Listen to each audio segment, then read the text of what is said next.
Me and Marvin Gardens, Chapter 4, Bigfoot and Monopoly. There was my liver, exactly where it was supposed to be. There were tissues cupped around the base of my nose. There was a creature who looked up at me with kind eyes, and I wanted to pet it because it seemed to need it. I don't know how to explain it. By the time the whole liver confusion was over, we both needed affection. It was like petting algae or snot.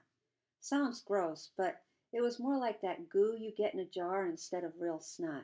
It was a good kind of snot, like jello. Either way, I petted the thing, and it was warm, and I didn't look at it at first. I just petted it like it was a dog, because I wanted it to be a dog because I'd never had a dog. The thing made a sucking noise as it ate my trash bag, but underneath it sounded like purring. I looked down. In the low light, I could only see its snout, not quite like a pig, more wild than that, and then cute like a dog on the end. It was too big for a cat, too small for a Labrador retriever. It was a mystery of 20 questions. Animal, vegetable, or mineral? Animal. Is it a mammal? I think so. Is it bigger than a bread box? Bigger. That's all I had. I didn't think anyone had ever tried to describe a creature like this, and I didn't think anyone liked to admit they'd seen an animal that no one ever saw before, especially an animal that seemed to eat plastic. Look at all those people who believed in Bigfoot. Everyone thought they were crazy. People have seen him, have taken pictures of huge Bigfoot tracks. People have recorded actual accounts of seeing Bigfoot, and it was no different than when someone said they saw a UFO. Wacko, crazy, loony, that's what they were. But here I was, petting a slimy knot dog, and I didn't think I was crazy at all. It was past dark. Dad was going to kill me for several reasons. My sweatshirt was covered in blood. I hadn't done well on my math test, and I'd lied about it. He didn't know that yet. Only Bernadette knew that the reason I hated math was because of the math teacher, Mr. Salt, who we called Mr. Mustache on account of his dumb mustache, who'd hated Bernadette and now hated me. Dad didn't know that part and wouldn't care. He would just look at my grade and get mad the same as he looked at my not trying out for summer baseball and got mad.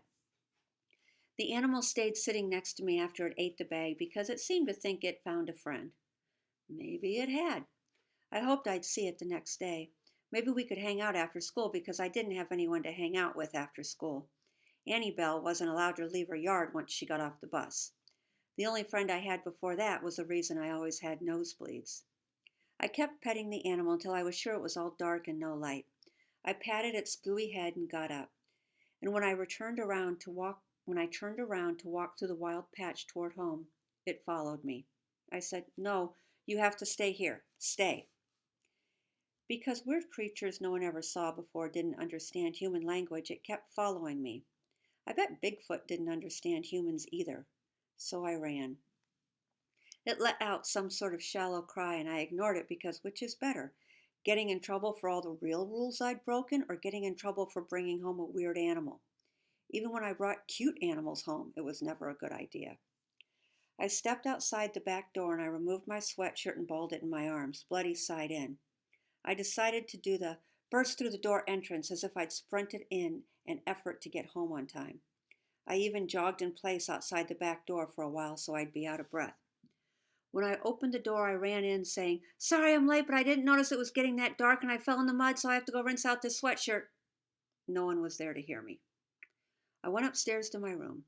Mom and Dad's bedroom door was closed. Bernadette's bedroom door was closed, and she was listening to her old people music. She was into the 1960s. She said stuff like groovy and owned a pair of suede tassel moccasins. She said she was a flower child. Creek boy and flower child, that was us.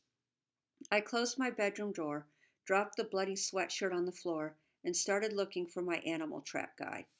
It wasn't under any of the clothes. It wasn't in any of my overstuffed drawers. It wasn't in my closet. Wasn't on my nightstand. Wasn't in the 2 stacks of books next to the bookshelf. I knew what was under my bed. Everything was under my bed. Probably the cool glow-in-the-dark rattlesnake t-shirt my aunt sent me from Arizona. Probably my favorite pair of jeans from last summer. A random flip-flop I couldn't find all last summer. Without my flashlight, there was very little chance of me finding anything under my bed. I needed the book, though. So I started on the most obvious side, right by my nightstand, and I used my hand to search. I moved around the perimeter and finally I felt it. Small, spiral brown, and the binding was caught on something, so I couldn't pull it out without dragging the other thing with it. Oh, the missing yellow sock. Mom would be so happy I found it. I sat on the floor and paged through the book's tabs. Hoof, rodent, rabbit, dog, cat, weasel, raccoon, bear, birds. From what I remember seeing, the closest hoof I could find was a peccary, and that made no sense because we didn't have peccaries in Pennsylvania.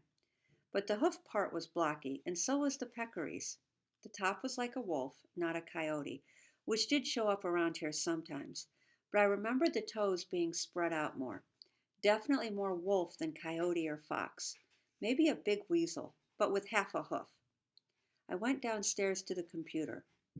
Mom and Dad didn't let us have computers in our rooms because Dad thought the internet was dangerous and blah, blah, blah. I didn't know where to start. Animals that eat plastic seemed good. Mealworms and barnacles can eat plastic.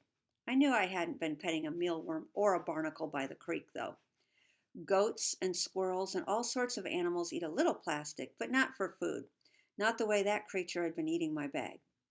There weren't any more search results that matched, just articles about what to do if your dog accidentally eats a plastic bag. I searched animals with gooey skin. I found an article about a new species of frog and another one about naked mole rats. No articles mentioned larger, not a dog animals that ate plastic. I'd have to make sure the next day in daylight, but I pretty much knew right then that I'd discovered a brand new animal. I thought about who I could tell, but there wasn't anyone. A few months ago, I'd have told Tommy. I'd have called him right then. But now I couldn't tell Tommy. Everyone in my family was too busy or wouldn't believe me. Maybe I shouldn't tell anybody. People would think I was crazy. People might haul the animal away and do experiments on it or something. The best thing to do for now was to stay quiet until I knew more. And I couldn't wait to know more.